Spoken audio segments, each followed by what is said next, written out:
আসসালামু আলাইকুম প্রিয় দর্শক। নবম জাতীয় পে স্কেল এটা জনাব তারেক রহমানের প্রতিশ্রুতি, ওয়াদাবদ্ধ প্রতিশ্রুতি। সেটা সরকারি চাকরিজীবীদের সাথে উনি প্রতিশ্রুতি দিয়েছেন তার নির্বাচনী ইশতেহারে, তার বিভিন্ন সভা সমাবেশে। উনি অবশ্যই তার প্রতিশ্রুতি রাখবেন, এটা আমরা বিশ্বাস করি বা সরকারি চাকরিজীবীরা এই বিশ্বাসটা করেন। কারণ উনি শহীদ প্রেসিডেন্ট জিয়াউর রহমানের ছেলে, বেগম খালেদা জিয়ার ছেলে, তিনবারের প্রধানমন্ত্রী বেগম খালেদা জিয়ার ছেলে।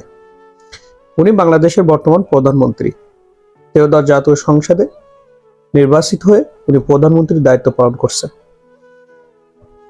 উনি যে ওয়াদাগুলো করছিলেন তার নির্বাচনী ইশতেহারে, 1 মাসের ভিতরেই কিন্তু সেই কাজগুলো অলরেডি সফল করার জন্য তিনি চেষ্টা চালিয়ে যাচ্ছেন এবং অনেকগুলো কাজ তিনি সফল হয়ে গেছেন। তিনি সেই কাজগুলো করে যাচ্ছেন। এখন বিষয়টা হলো, যেহেতু নবম পে স্কেল এটা সংশ্লিষ্ট হলো বাজেটের সাথে, বাজেটটা ঠিক করে এটাকে করতে হয়, অর্থাৎ বাজেটের সাথে অর্থসংস্থান করে নবম পে স্কেলটা ঘোষণা করতে হয়। সেক্ষেত্রে 2025-26 অর্থ বছরে বাজেট সংশোধন করে যে বাজেটটা রাখা হয়েছিল, যে অর্থটা সংস্থান করা হয়েছিল 40,000 কোটি টাকা, ইতিমধ্যে সেই টাকাটা অন্য খাতে ব্যয় করা হয়েছে।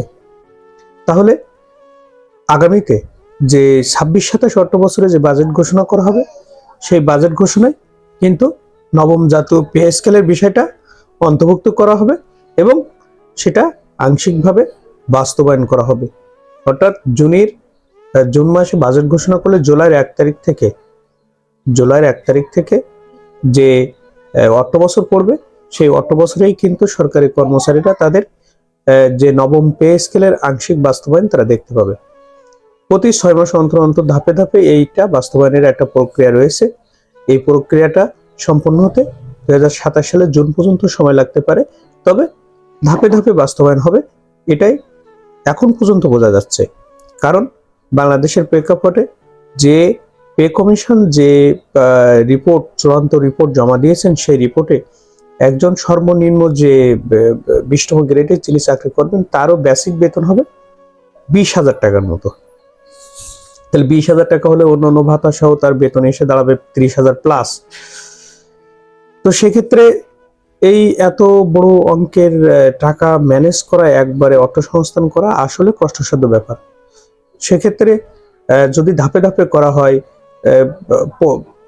30% এইভাবে যদি বাস্তবায়ন করা হয়, তাহলে 100% হয়ে যাবে এবং সেটা 1.5 বছর সময় লাগতে পারে পরিপূর্ণ বাস্তবায়ন হতে। সেটাও লাগুক, তবুও দিক। নবম পে স্কেলের গেজেট আমরা আশা করছি যে জুন মাসেই বাজেটে ঘোষণা করা হবে এবং জনাব তারেক রহমানই এই তার ওয়াদাবদ্ধ প্রতিশ্রুতি অনুযায়ী ঘোষণা করবেন, এটা আমরা বিশ্বাস করি। তো প্রিয় দর্শক, ভালো থাকবেন, হতাশ হবেন না, কর্মচারীরা হতাশ হবেন না।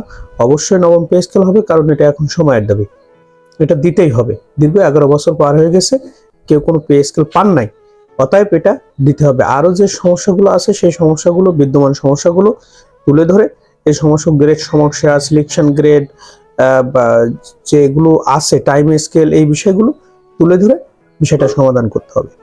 প্রিয় দর্শক, ভালো থাকবেন। আসসালামু আলাইকুম।